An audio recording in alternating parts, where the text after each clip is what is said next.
Halo pemirsa, apa kabar? Senang sekali saya Raden Mardias dapat kembali menemani Anda dalam sebuah program talk show yang syarat informasi inspiratif untuk Anda dan juga keluarga. Inilah Bincang Sehati.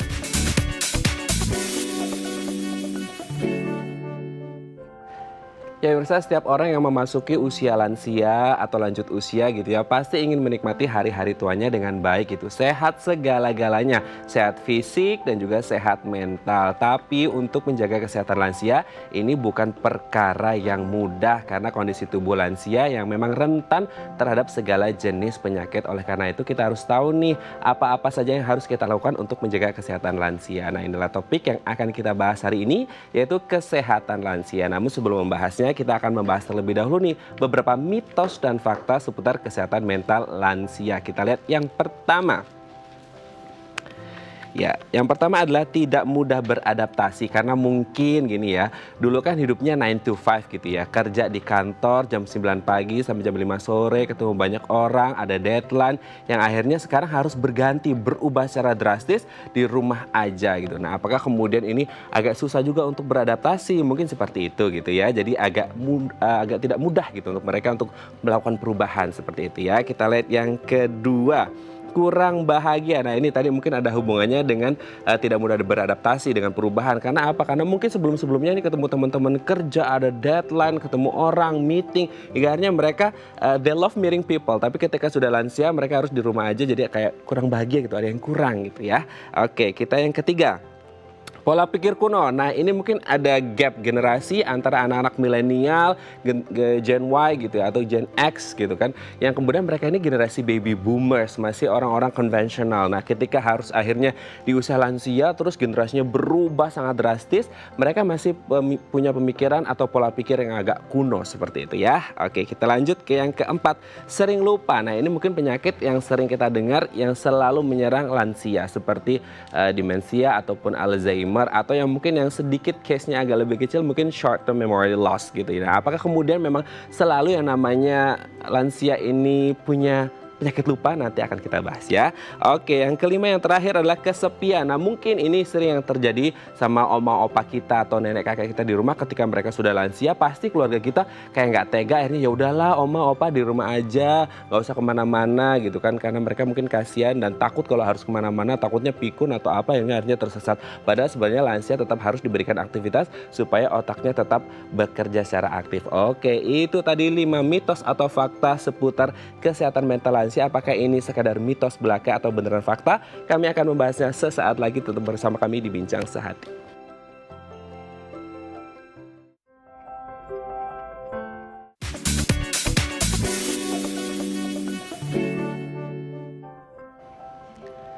Baik, Anda masih bersama kami di Bincang Sehati dan kita masih membahas topik kita hari ini, kesehatan lansia. Tadi di segmen sebelumnya kita sudah membahas beberapa mitos atau fakta seputar kesehatan mental lansia. Nah, untuk mengklarifikasinya telah tersambung bersama kami di sambungan Zoom dengan Miss Anastasia Satrio, MPASI Psikolog. Selamat pagi Miss Anas, apa kabar? Selamat pagi Mas Raden, kabar baik. Kabar baik ya Miss Anas ya. Oke Miss Anas, hari ini kita akan membahas, sebenarnya tema besarnya adalah kesehatan lansia. Tapi dengan Miss Anas kita akan membahas nih beberapa mitos dan fakta seputar kesehatan mental lansia. Kita lihat yang pertama ya. Apakah benar lansia tidak mudah beradaptasi dengan perubahan? Itu mitos karena sebenarnya tergantung lansianya, dan ternyata ini indikatornya tuh dimulai dari umur 35 sampai 40. Jadi kalau di usia 35 sampai 40 kita tuh udah mulai menemukan cara-cara untuk bisa punya variasi hidup, terus kita punya koneksi pertemanan yang oke. Justru malah di masa lansia kita bisa lebih connect sama teman-teman kita, walaupun mungkin di masa pandemi misalnya dengan video call atau saling kirim-kirim makanan seperti itu. Jadi bisa lebih kreatif gitu untuk menemukan cara beradaptasi. Oke, Miss Anas, biasanya kan orang-orang lansia ini adalah orang-orang yang baru saja pensiun gitu ya, pensiun dari pekerjaan, terus kemudian karena sudah memasuki usia lansia, ya udah akhirnya pensiun dan tidak kerja lagi, harus stay at home terus, apalagi di masa pandemi seperti sekarang gitu kan. Nah, ada tidak sih kemudian tidak mudah beradaptasi ini ada hubungannya dengan mereka yang mungkin dulu kan 9 to 5 nih setiap harinya dari jam 9 pagi sampai jam 5 sore katakanlah gitu, ketemu teman-teman di kantor gitu. Tapi setelah usia pensiun masuk lansia, hingga akhirnya mereka nggak kerja lagi. Mudah tidak sih untuk mereka kemudian beradaptasi dari yang harus hektik dengan dengan deadline kerja gitu ya, hingga akhirnya sekarang banyakkan Iya. bengong di rumah gitu. Iya, bisa jadi mengalami kesulitan dan nggak apa-apa kalau butuh waktu adaptasi. Mhm. Biasanya manusia itu butuh waktu adaptasi peran itu sekitar 6 bulan, setahun, bahkan ada yang sampai 2 tahun. Tapi yang penting juga kita terus mencari cara untuk memaknai hidup kita. Karena kadang ini juga mengganggu karena konsep diri yang berubah ya. Misalnya kita melihat, oh aku tuh berharga karena aku produktif, aku punya pekerjaan. Nah sekarang di masa lansia kita perlu meredefinisi konsep diri yang berbeda. Misalnya aku berharga menjadi manusia karena aku bisa punya teman, bisa punya waktu dengan keluarga, atau aku mengembangkan hobi-hobi yang baru gitu. Jadi kita mengembangkan konsep diri yang lebih luas di masa lansia, bukan hanya dari produktivitas bekerja. Berarti konsepnya lebih luas, tidak hanya produktivitas bekerja, tapi hal-hal Betul. yang lain yang kreatif sifatnya gitu ya. Oke, Miss Anas, Mm-mm. kita lanjut yang kedua. Apakah benar lansia hidupnya kurang bahagia? Seperti itukah kenyataannya atau mitos belaka ini? Biasanya bisa lebih bahagia kalau punya banyak pertemanan yang menyenangkan, terus punya keluarga yang suportif. Akan merasa tidak bahagia kalau misalnya sudah merasa udah ada kehilangan pasangan, misalnya pasangannya meninggal lebih dulu, atau teman-temannya satu persatu meninggal, jadi kesepian gitu sih. Jadi rasa kesepian ini perlu diakalin dengan lebih banyak lagi mencari ruang-ruang untuk bertemu orang atau mempunyai hobi atau membaca gitu. Jadi cari hal-hal juga yang membantu diri kita sendiri bisa merasa bahagia sendiri, misalnya dengan bertanam yang sekarang lagi ngetren, atau memasak, atau bikin hal-hal kreatif lainnya yang bisa dilakukan dari rumah. Nah, itu beberapa hal yang mungkin bisa dilakukan oleh lansia gitu ya, bercocok tanam atau ketemu teman-teman lewat video call gitu ya. Jadi mereka bisa lebih bahagia gitu ya. Oke, kita lanjut Mm-mm. ke yang ketiga nih Miss Anas. Apakah benar lansia memiliki cara berpikir kuno? Nah, biasanya kalau kita ngomongin lansia kan ini generasi sekarang itu generasi baby boomers plus sana gitu ya. Kalau kita kan sekarang generasi X, generasi Mm-mm. milenial gitu. Nah, apakah kemudian pola pikir mereka yang masih konvensional, Iya. terus kemudian sekarang ketemu anak-anak milenial yang udah anak-anak 4.0, hingga akhirnya mereka masih dianggap, pola pikirnya kuno banget sih gitu. Bener nggak sih gitu Mbak Bisanas? Tergantung tingkat pendidikannya Hmm, lansia ternyata Mas gitu. hmm, Jadi kalau lansianya itu dulu mereka ngalamin pendidikan misalnya S1, S2, mungkin mereka lebih open knowledge gitu ya, bahkan mereka jago pakai Zoom gitu ya di zaman sekarang.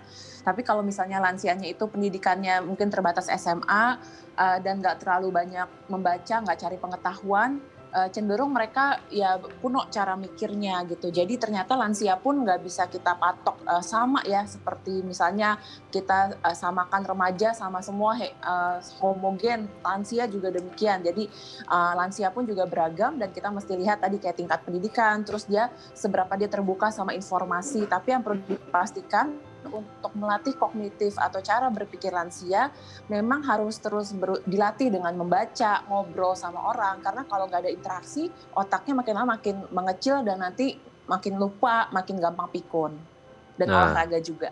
Nah, itu dia. Mungkin ini ada hubungannya dengan yang keempat nih, Miss Anas. Kita lihat, apakah benar lansia sering Mm-mm. lupa seiring bertambahnya usia? Sering kan kita dengar gini, lansia itu pasti identik dengan Betul. pikun, demensia, Alzheimer, atau mungkin juga short term memory loss gitu kan.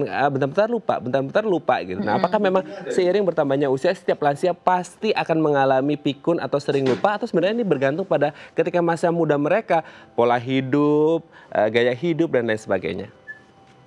Iya, walaupun dipengaruhi sama pola hidup dan tingkat kesehatan, tapi pasti kita akan lebih mudah lupa Mhm. seiring bertambahnya usia gitu. Tapi otak manusia itu ternyata sangat plastis, jadi kita perlu terus-menerus menstimulasi dengan kegiatan sehari-hari kayak tadi ngobrol, terus misalnya kita melakukan kegiatan yang aktif, terus abis itu kita baca buku, terus kita berolahraga yang ringan 30 menit sehari. Nah, itu akan membantu, terus juga makan makanan bernutrisi, makan yang sehat, sayuran, itu membantu otak kita untuk menyusutnya atau pikunnya tuh nggak terlalu cepat. Dan penting juga untuk mengecek apakah kita ada keturunan Alzheimer atau demensia, karena kalau kita punya genetiknya berarti kita perlu usaha lebih keras. Harus dicek and recheck gitu ya, apakah ada keturunan Alzheimer atau enggak gitu. Tapi semisal nih, kalau ada quality time antara si oma opa ini, si lansia dengan anak cucunya gitu, cerita-cerita mungkin cucunya gitu, oma dulu kalau waktu muda gimana sih? Nah, itu salah satu upaya untuk satu quality time, kedua untuk merecall kembali memori-memori yang mungkin mereka pernah alami sewaktu muda, dan ini bisa nggak kemudian menjadi satu charge untuk mereka tidak mudah pikun atau lupa gitu. Ya, betul banget. Jadi kita bisa ngobrol dengan nanyain pengalaman mereka, apa yang menyenangkan buat mereka. Terus kayak dulu ceritanya tuh waktu zaman muda gimana sih? Di situ kan juga membuat lansia ini secara psikologis itu mereka di fase yang emang ingin berbagi kan. Di masa namanya generativity, di mana mereka ingin berbagi petua hidup, pengen berbagi pengalaman. Jadi di momen ini bisa dipakai juga untuk kita mendengarkan cerita-cerita kisah hidup mereka. Oke, sering juga nih kita lihat Miss Anas ya, kalau kita ketemu oma opa atau lansia itu mereka banyak sekali ngasih apa ya, nasihat, petua gitu kan, yang mungkin kadang-kadang pun ya udah deh gitu kan, karena mereka lansia kita dengerin. Emang apakah setiap lansia akan selalu, ya karena kita tahu mereka juga sudah makan asam manis pahit kehidupan lah gitu. Apakah memang setiap lansia pasti akan seperti itu?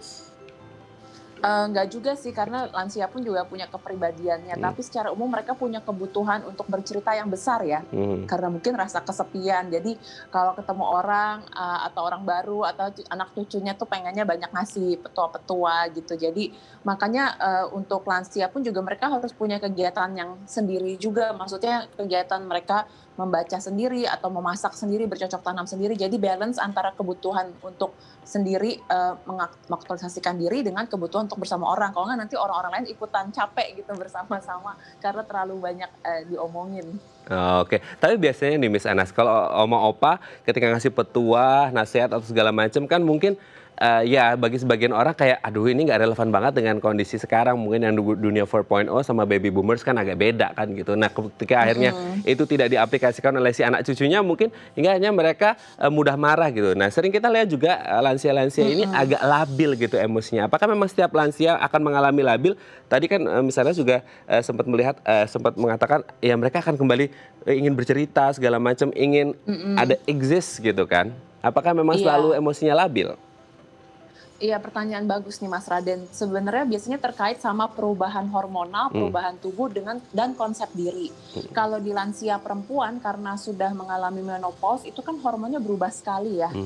Dan itu perubahan hormon setelah menopause itu membuat orang tuh lebih mudah sensitif, lebih mudah marah-marah. Nah ini yang perlu kita balance dengan nutrisi, dengan pola hidup yang sehat, mengelola stres gitu. Jadi pilih mana yang perlu dipikirin, mana yang enggak. Sedangkan kalau untuk lansia laki-laki tadi keberhargaan dirinya misalnya hanya dari pekerjaan. Jadi begitu sekarang udah nggak kerja ngerasanya aku nggak berguna. Nah kita nggak boleh pemikiran konsep diri yang ekstrim gini. Ekstrim saya berguna atau tidak berguna sama sekali. Padahal jadi manusia tuh ada di tengah-tengah kan. Banyak area abu-abu bukan hitam putih. Apalagi terkait kesehatan mental. Jadi kita perlu tadi menggali lagi pemaknaan diri yang lebih luas supaya kita nggak, karena kalau konsep diri kita merasa orang yang sudah tidak berguna, kita merasa gagal, otomatis moodnya juga emosinya jadi makin sensitif ya, makin gampang marah-marah. Tapi kalau kita ngerasa oke, ini memang setiap hidup ada musim kehidupannya, sekarang saya mungkin saatnya mengembangkan hobi-hobi yang sebelumnya belum pernah dicoba, karena beberapa teman-teman saya orang tuanya juga mulai mencoba banyak hobi baru di masa lansianya. Ini bakal jadi kesempatan menarik sih untuk kita eksplor lagi diri kita sambil menjaga kesehatan kita. Karena di masa lansia kesehatannya harus mungkin lebih sebulan sekali dicek, 2 bulan sekali, bukan tunggu 6 bulan atau setahun seperti di masa lebih muda. Oke, jadi tidak ada halangan yang namanya lansia bisa jadi traveler gitu ya. Tapi untuk masa pandemi ini di stop dulu deh traveling keliling rumah dulu aja atau keliling kompleks gitu ya. Nanti setelah pandemi usai baru bisa traveling. Ya. Iya. Oke, kita yang terakhir nih Miss Anas.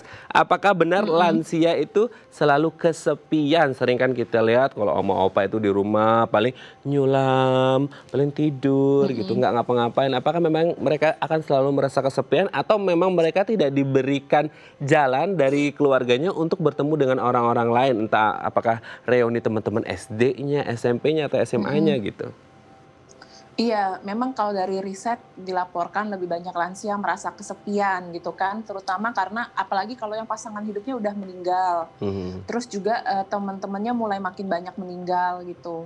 Dan, biasanya misalnya walaupun tinggal bersama anak cucu, tapi kan semua sibuk nih. Kecuali mungkin lagi work from home kayak gini atau belajar dari rumah, ada di rumah kelihatan fisiknya, tapi mungkin punya kesibukan yang lain. Jadi memang, quality time bersama-sama tetap perlu diadain ya gitu. Mungkin sejam sehari, sisanya ya beraktivitas bareng-bareng di tempat yang berbeda di rumah, seperti itu. Jadi, rasa kesepian ini memang, secara riset memang banyak dialami lansia gitu, makanya juga perlu mencari cara-cara berdaya sendiri, apa ya hal-hal yang bisa dilakukan untuk membuat kita bisa, merasa, bisa menikmati masa tua kita. Nah, ini mungkin satu yang sering terjadi ini Miss Anas, yang sering menjadi Mhm. excuses banyak orang ketika mereka melihat oma opa di rumah, udah tua, udah renta, mereka takut ketika harus beraktivitas atau mengerjakan pekerjaan rumah tangga seperti itu ya.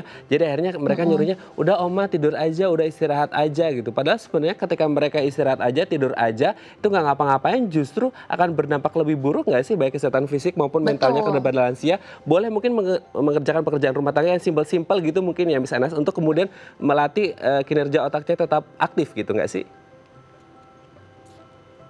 Iya, betul sekali. Jadi kita itu ternyata menjadi manusia itu didesain untuk aktif bergerak. Ya. Apalagi di masa lansia justru kita tetap perlu bergerak. Makanya campaign dari pemerintah itu adalah lansia aktif Hmm. supaya tetap lansia-lansia itu tetap berkegiatan, olahraga yang ringan gitu kan. Kadang-kadang ada yang suka tai chi, ada yang suka senam olahraga jantung.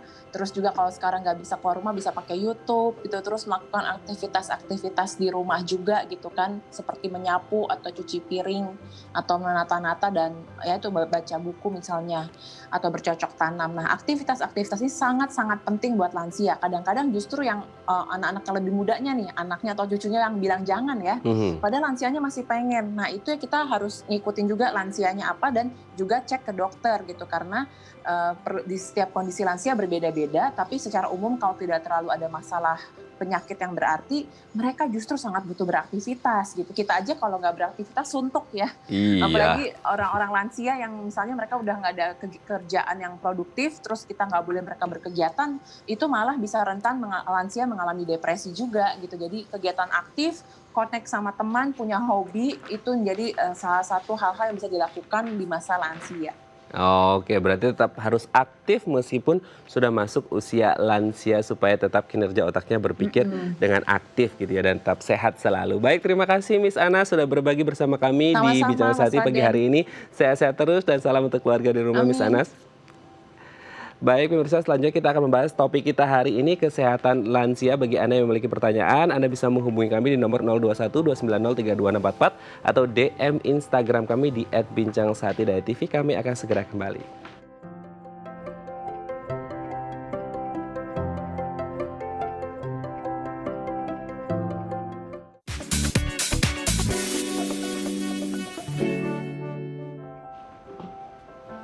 Baik, Anda masih bersama kami di Bincang Sati dan kita masih membahas topik kita hari ini, kesehatan lansia. Bagi Anda yang memiliki pertanyaan, Anda bisa menghubungi kami di nomor 021 290 32644 atau DM Instagram kami di @bincangsati.tv. Telah hadir bersama kami di studio Bincang Sati Dr. Rensa SPPD Kager, spesialis penyakit dalam konsultan geriatri dari Rumah Sakit Atma Jaya. Selamat pagi Dr. Rensa, apa kabar? Selamat datang Baik, kembali di selamat Bincang Sati. pagi. Udah lama ya nggak kesini ya dok ya. Iya.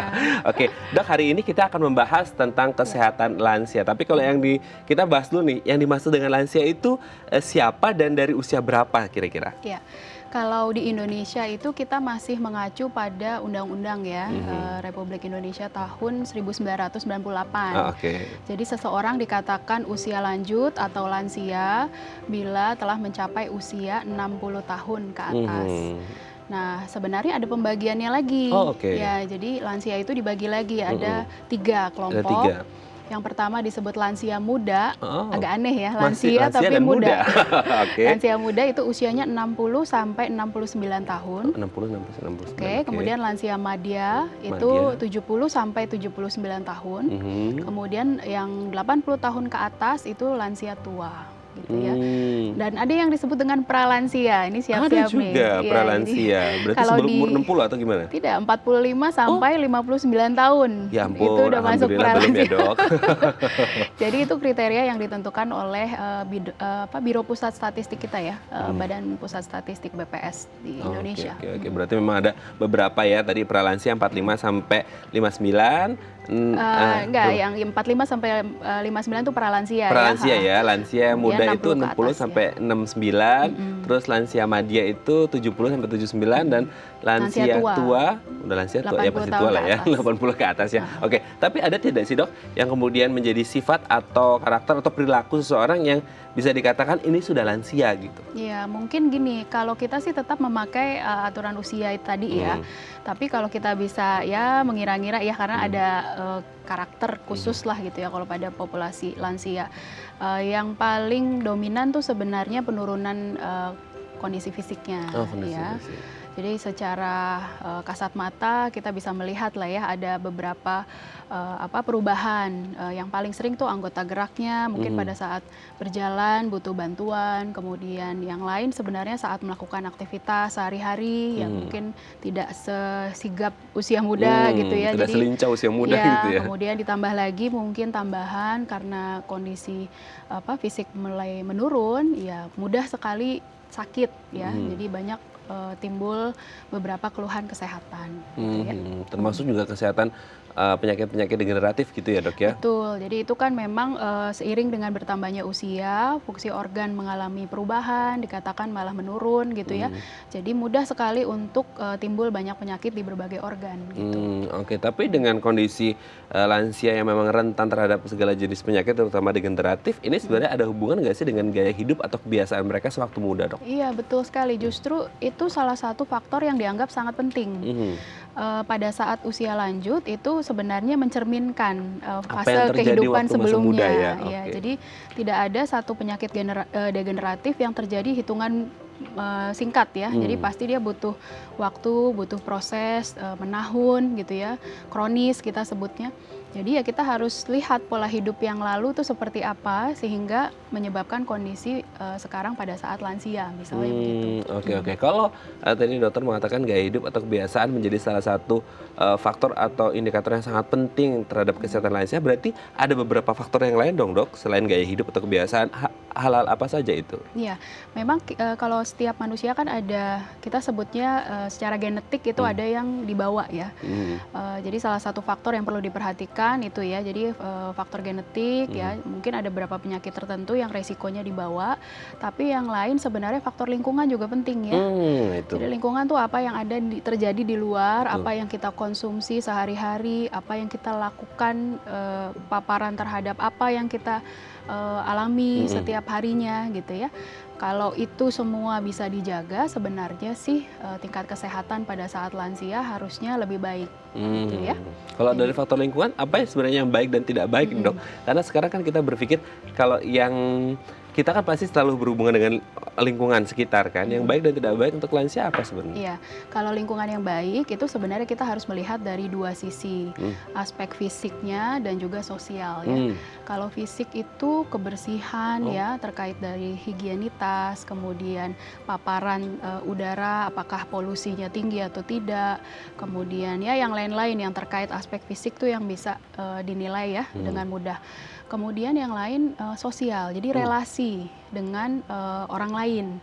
Yang paling sering itu relasi dengan anggota keluarga, dengan anak, menantu ya. Kalau setiap harinya baik, kondusif, tentu itu ya secara sosial lingkungan tersebut dikatakan baik. Nah, kalau yang tidak baik berarti kebalikannya ya. Jadi dari aspek fisiknya misalnya lingkungannya kumuh, tertutup, tidak ada ventilasi, sering banjir misalnya kayak begitu. Udah kompleks gitu ya. Kompleks sekali gitu ya. Ya itu ya pasti gangguan kesehatan mudah sekali menyerang lansia yang tinggal di area tersebut. Atau mungkin lansia tersebut yang dari sosial ya, sisi sosial. Tinggal dengan anak, menantu, tapi ini menantu hubungannya kurang kondusif, kurang harmonis ya, kurang gitu ya. harmonis. Timbul banyak pikiran ya, secara psikis dia tentu akan mengalami perubahan terus-menerus pada saat lansia, mungkin jatuh dalam kondisi misalnya depresi, penurunan fungsi kognitif, demensia, yaitu kompleks ya. Jadi dari terkait psikologisnya lingkungan. juga bisa ke fisik juga ya berarti ya dok? Bisa, saling berkaitan. Saling Fisik berkaitan. dengan psikis selalu berkaitan. Selalu berkaitannya, tidak bisa dipisahkan satu sama lain Tidak gitu ya dok bisa. ya. Oke dok, sebelum membahas lagi kita sudah ada DM Instagram, kita baca di layar terlebih dahulu dok. Oke. Dari @dania_putri, kakek saya usia 72 tahun mungkin ya, minggu lalu kena stroke karena ada gumpalan darah di kepala. Secara fisik sehat, hanya omongan ngelantur, pelupa dan kayak anak kecil. Apakah kondisinya bisa seperti semula? Nah ini sebenarnya ngelantur gitu karena efek stroke tadi atau Iya. karena memang dari emang lansia gitu, 72 Nah, tahun? ini kita harus bedakan dulu. Jadi kalau post stroke itu ada hal yang kita harus nilai. Kalau ada gangguan perilaku, itu apakah terkait dengan stroke-nya atau ya memang dari dulu misalnya lansia tersebut mengalami perubahan karakter misalnya atau perilakunya. Nah, kalau setelah stroke itu kita harus mencari tanda-tanda sebenarnya penurunan fungsi kognitif. Oh. Bicara melantur, suka lupa, kemudian seperti anak kecil. Kalau kita tes, ini masuk kategorinya menurun nggak fungsi kognitifnya, itu harus dipastikan dulu. Kalau iya, seberapa berat? Karena kalau yang paling berat kan namanya demensia. Demensia. Ya. Nah, kalau sudah demensia, memang terakhir belum bisa kita kembalikan ke semula gitu ya. Jadi yang bisa adalah kita rawat ya, kita bantu ya. Jadi untuk kembali 100% ya pulih gitu. Kalau memang demensia ya, jadi harus ditentukan dulu. Kalau sudah jatuh ke demensia, rasanya sulit, tidak bisa gitu ya. Itu tahapannya apa sih dok, beda demensia dengan Alzheimer itu? Oh, salah satu jenis demensia adalah Alzheimer. Alzheimer. Demensia itu ada banyak sekali jenisnya. Ada demensia Alzheimer tadi yang paling sering, kemudian demensia vaskular, ada frontotemporal dan sebagainya. Jadi ada banyak sekali jenisnya. Nah, kalau konsultasi ke dokter, kita akan menilai ini pertama apakah masuk demensia atau tidak, kemudian tentukan jenisnya, baru kita pikirkan penanganannya. Tapi yang sering kita dengar yang Alzheimer ya, apakah ini kasus yang paling banyak terjadi? Betul, ya. Faktor risikonya apa itu kalau Alzheimer? Ya, jadi multifaktor ya. Dikatakan memang aspek penyakit yang dibawa itu juga penyakit penyerta maksud saya. Contohnya hipertensi, diabetes itu salah satu faktor risiko untuk jatuh dalam kondisi demensia Alzheimer ya. Kemudian ya faktor lain yang ya mungkin dari psikis memang dia ada permasalahan yang dari muda, kemudian sangat sulit diatasi sehingga harus jatuh dalam kondisi yang lebih berat dan itu bisa ke arah demensia Alzheimer juga. Oh, oke. Berarti memang bisa ke Alzheimer gitu ya. Faktor risikonya banyak sebenarnya, tapi kalau yang faktor-faktor tadi bisa mengarah ke Alzheimer gitu ya dok ya. Oke, semoga ini bisa menjawab pertanyaan dari Mbak Dania tadi tentang kakeknya. Semoga ya kembali sehat gitu ya dok ya. Oke dok, nanti kita akan lanjut lagi ngobrol tentang kesehatan lansia dok. Bagi Anda pemirsa yang memiliki pertanyaan, Anda bisa menghubungi kami di nomor 021 290 32644 atau DM Instagram kami di @bincangsehati.tv. Kami akan segera kembali.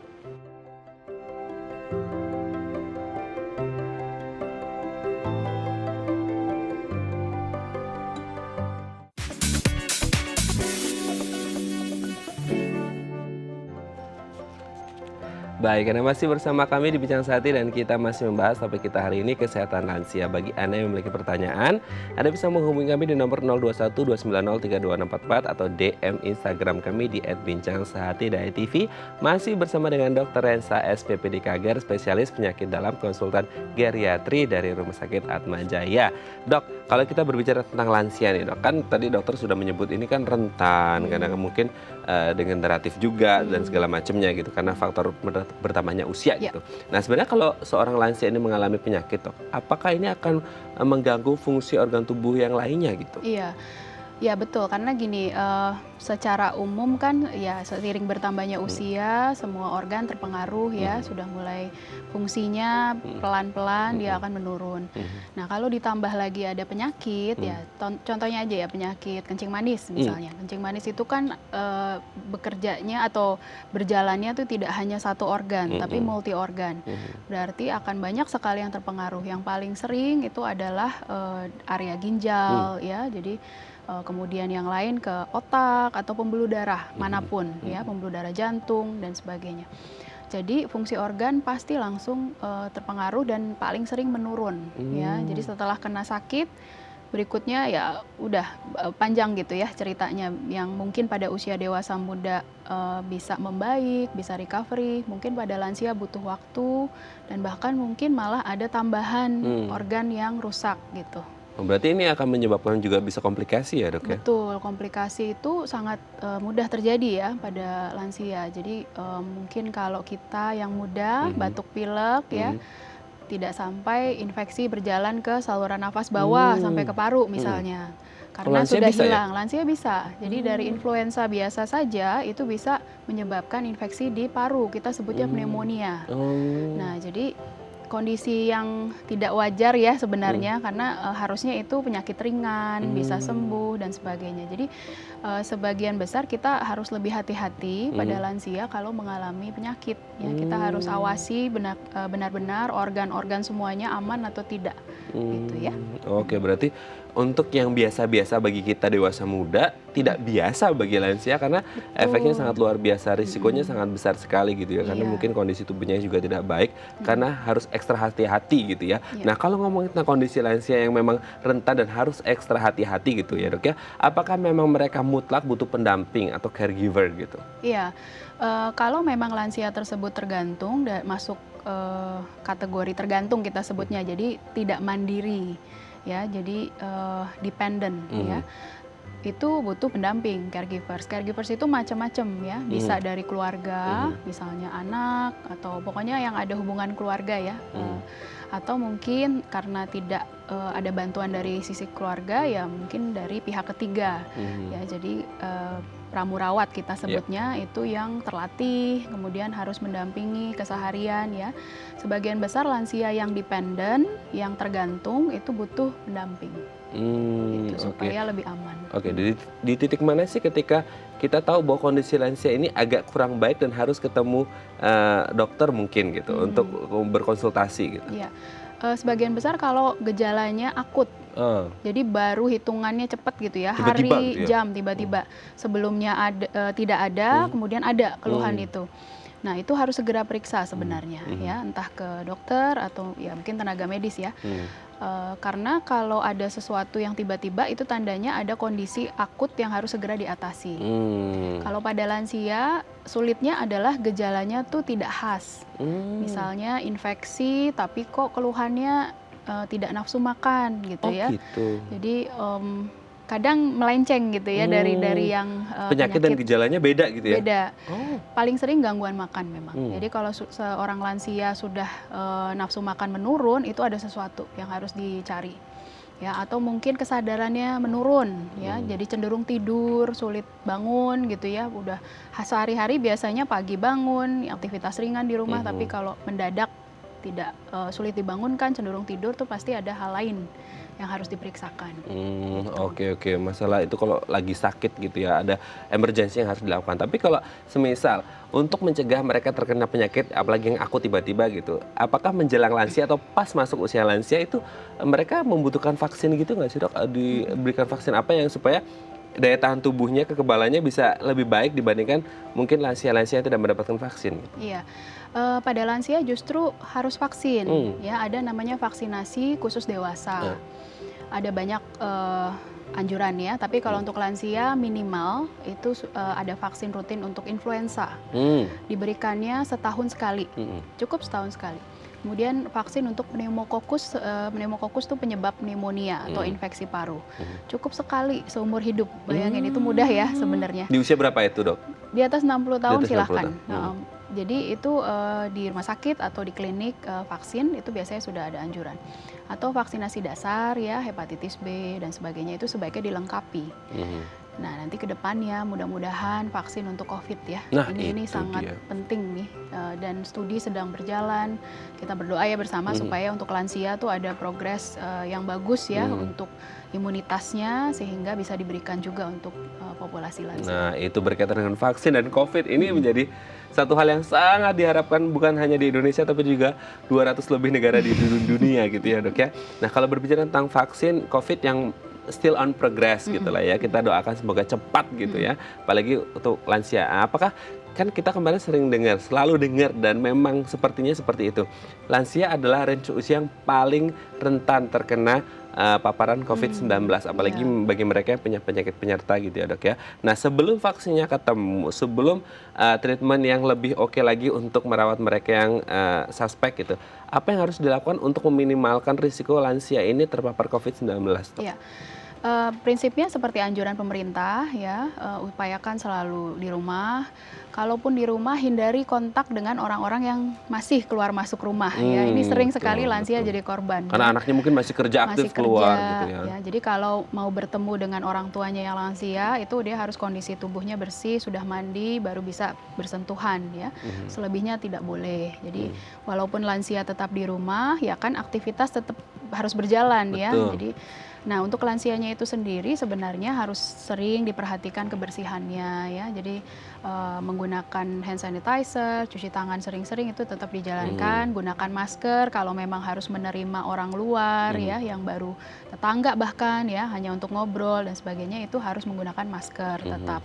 Kemudian memang kalau lansia dirawat oleh caregiversnya juga harus dipastikan kondisi kesehatannya. Nah, itu. Ya, nggak boleh kalau misalnya jadi carrier malah nanti ya. Betul, jadi carrier untuk virus tersebut ya. Jadi harus diperhatikan dari semua aspek.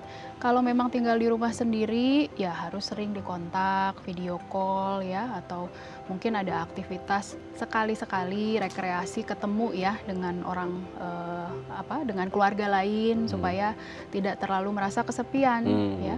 Tentu dengan mengikuti protokol kesehatan ya.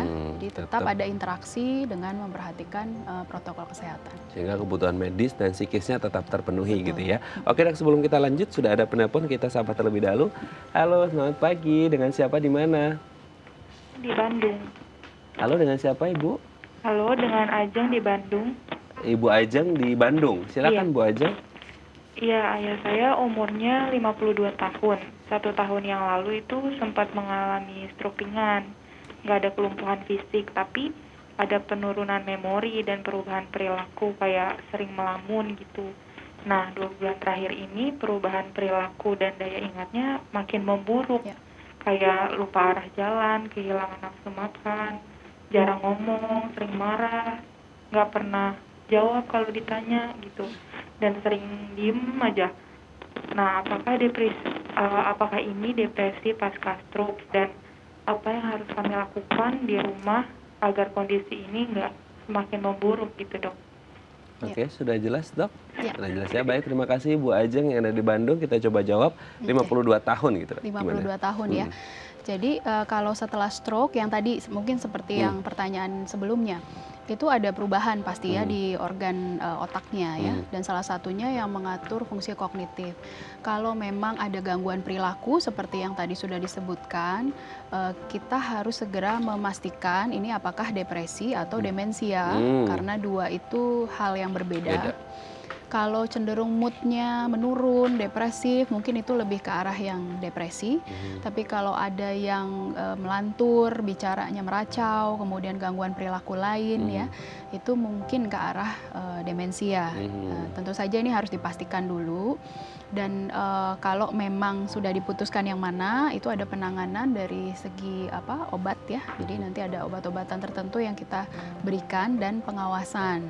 Nah, untuk di rumah, bagaimanapun situasi orang tersebut yang sakit, kita harus tetap berinteraksi ya, harus berusaha menciptakan suasana yang nyaman di rumah. Jadi kalau sering melamun ya didistraksikan ya, dialihkan gitu ya. Misalnya senangnya apa, tergantung lansia itu. Ada yang hobi mendengarkan musik, ada yang hobi lain-lain gitu. Jadi kita perhatikan apa sih yang membuat lansia tersebut berbeda situasi suasana hatinya, jadi lebih enak, lebih baik itu apa.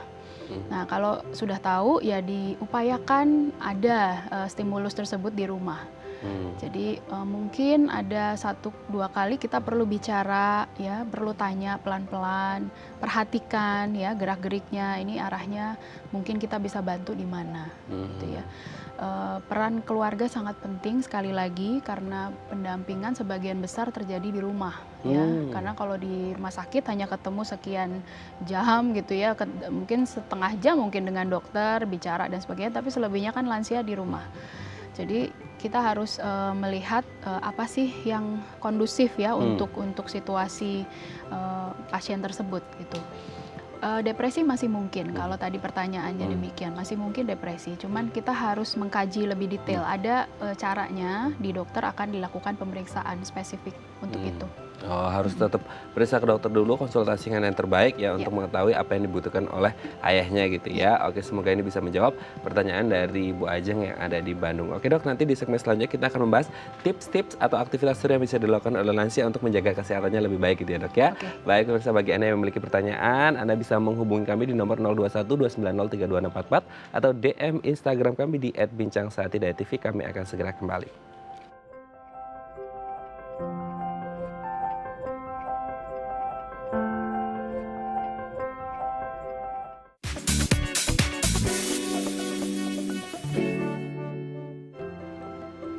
Baik, Anda masih bersama kami di Bincang Sehati dan kita masih membahas topik kita hari ini, kesehatan lansia, masih bersama dengan Dr. Rensa SPPD Kager, spesialis penyakit dalam konsultan geriatri dari Rumah Sakit Atmajaya. Dok, di segmen terakhir ini kita akan membahas beberapa tips yang bisa dilakukan oleh lansia gitu ya, agar tetap bisa aktivitas seru dan juga sehat gitu ya dok ya. Kita lihat yang pertama. Perbanyak gerak. Nah, mungkin kan selama ini lansia-lansia banyak stay at home aja gitu, diem. Ternyata harus banyak gerak gitu ya dok ya? Iya betul, walaupun di rumah saja akan ada banyak aktivitas sebenarnya ya, walaupun kategori masih ringan ya, misalnya beres-beres rumah ya, atau ya memasak kalau memang lansianya hobi untuk memasak atau aktivitas lain ya. Yang penting bergerak dan disesuaikan dengan kemampuan dari lansia tersebut. Ada yang mungkin perlu bantuan, ada yang mungkin perlu alat bantu yang dipakai sendiri, misalnya tongkat atau apa. Tapi setidaknya lebih baik kalau lansia tersebut banyak gerak, dan kalau tidak ada masalah untuk berjalan, dianjurkan memang ada aktivitas berjalan pagi misalnya ya. Di area sekeliling rumah mungkin, kalau memungkinkan ya, kalau memungkinkan sekali lagi. Jadi kita perhatikan juga situasi rumah, berjalan di dalam rumah pun kan satu hal yang baik sebenarnya. Ya tetap harus bergerak intinya gitu ya dok ya. Oke, kita lanjut yang kedua. Berkebun. Nah, ini kayaknya yang rame, happening, viral, trending di mana-mana. Semua orang sama pandemi karena stay at home banyak yang berkebun, bercocok tanam. Ini juga baik ya untuk lansia. Iya betul. Jadi kalau berkebun itu kan seperti kita ada unsur untuk merawat ya, jadi caring. Bagaimana sih caranya tanaman itu dijaga supaya dari tunas bisa bagus gitu ya. Berkebun itu aspek rekreasinya sangat dominan sebenarnya. Jadi melihat bunga, tanaman warna hijau itu sudah pasti efeknya tenang, bikin seger, nyaman gitu ya. Untuk lansia sangat dianjurkan untuk berkebun ya. Untuk berkebun ya, karena bisa merawat lebih detail lagi, otaknya tetap aktif gitu. Betul. Ya. Harus nyiram tanaman nih kayaknya, harus metik tanaman, harus mana nih, kayaknya seru gitu ya. Oke, kita lanjut. Main dengan cucu. Nah, ini harus dibedakan main dengan cucu atau merawat cucu gitu ya.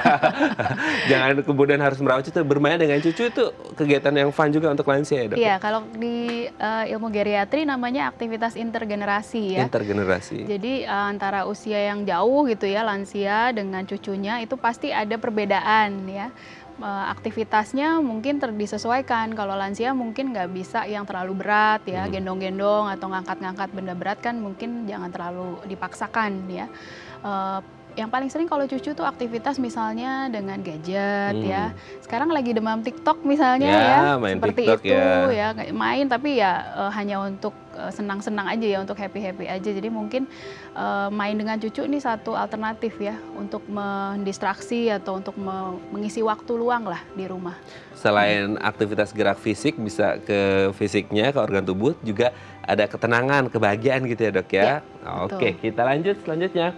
Binatang peliharaan. Nah, mungkin ini yang banyak, they love their pets gitu kan. Banyak yang kemudian mereka cinta banget sama petsnya, mungkin bahkan kadang-kadang sering diajak ngobrol gitu ya dok. Nah, ini kemudian bisa menjadi companion yang pas banget untuk para lansia gitu ya. Iya, karena kan kalau tadi berkebun itu mungkin nggak bisa diajak bicara yang tidak ada interaksi yang langsung ya. Kalau dengan binatang peliharaan mungkin ada gerak-geriknya, ada respon ya, kalau dielus atau apa tuh pasti ada respon. Nah, seperti itu mungkin satu faktor juga untuk lansia di mana dia bisa mengetahui apa saja yang dibutuhkan oleh binatang peliharaannya, kemudian menyiapkan, itu melatih juga memori, menstimulus kognitif juga ya, aktivitas yang mungkin sifatnya untuk kita yang tidak biasa pelihara binatang itu seperti memandikan, membersihkan.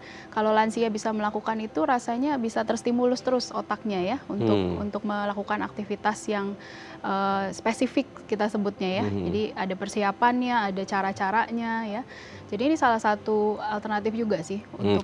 Kalau untuk kayak pet grooming kan agak complicated ya dok ya gitu. Itu masih oke dilakukan untuk lansia-lansia? Ya tentu kan harus memakai alat yang sesuai, misalnya sarung tangan, kemudian masker ya, supaya bulu-bulunya tidak masuk ke saluran nafas. Masih bisa sebatas yang tidak terlalu kompleks sekali gitu ya perawatannya. Atau mungkin mengajak jalan binatang peliharaan seperti anjing gitu ya. Jadi itu aktivitas buat lansianya karena dia berjalan, kemudian bisa sambilan juga untuk merawat binatang. Ya, walking the dog ya, itu juga karena binatang peliharaan juga butuh refreshing gitu ya. Sama kayak si lansianya juga gitu ya dok ya. Oke, kita lihat yang terakhir, sosialisasi. Nah, apakah memang setiap lansia pasti harus sosialisasi? Karena memang menjadi faktor penentu kesehatan mereka bisa diukur dari situ gitu. Iya betul, salah satu aspek penting itu kan pada saat lansia tersebut tidak merasa kesepian ya. Mungkin tidak sendirian, tapi kalau lansia itu tidak diajak bicara, diskusi, bersosialisasi, ngobrol lah gitu ya, itu mungkin kan jadi satu kondisi yang kurang baik ya sebenarnya untuk lansia tersebut. Jadi semakin kesini memang problem lansia itu kita harus perhatikan semuanya. Jadi bukan hanya problem fisik. Yang tadi saya sudah sebutkan, psikis itu penting. Dengan bersosialisasi, lansia tersebut merasa selalu terhubung dengan pihak atau lingkungan luar. Jadi itu kita bisa membantu lansia tersebut untuk lebih optimis misalnya ya. Mungkin dengan tukar pikiran dengan sesama lansia lainnya ya. Kalau sekarang mungkin tetap harus dijaga ya jarak dan sebagainya, mungkin video call dan lain-lain bisa dipakai sebagai upaya untuk bersosialisasi. Oke, kemarin juga saya sempat lihat itu ada reuni senior club yang untuk SD gitu. Wah, itu langsung luar biasa ya. Tetap bersosialisasi gitu. Meskipun sudah oma opa tapi tetap reuninya teman SD loh, Dok. Ini sangat luar biasa ya. Meskipun mungkin lewat video call tapi itu sangat berarti gitu ya bagi mereka ya. Baik, terima kasih Dr. Resa hari ini sudah hadir bersama kami kembali lagi di Bincang Sehati. Semoga sehat-sehat terus dan salam untuk keluarga di rumah, dan kita doakan semoga pandemi ini segera usai ya, sehingga teman-teman kita yang lansia ini juga bisa lebih sehat lagi gitu ya, Dok ya. Baik, terima kasih Dr. Resa. Sama-sama, Mas. Baik, pemirsa, bagi Anda yang memiliki kritik dan saran, Anda bisa menghubungi kami di nomor 0889 8100 5000, atau Anda juga bisa follow media sosial kami di @bincangsehati.tv. Saya Raden Madlias pamit, sampai jumpa dan selamat beraktivitas.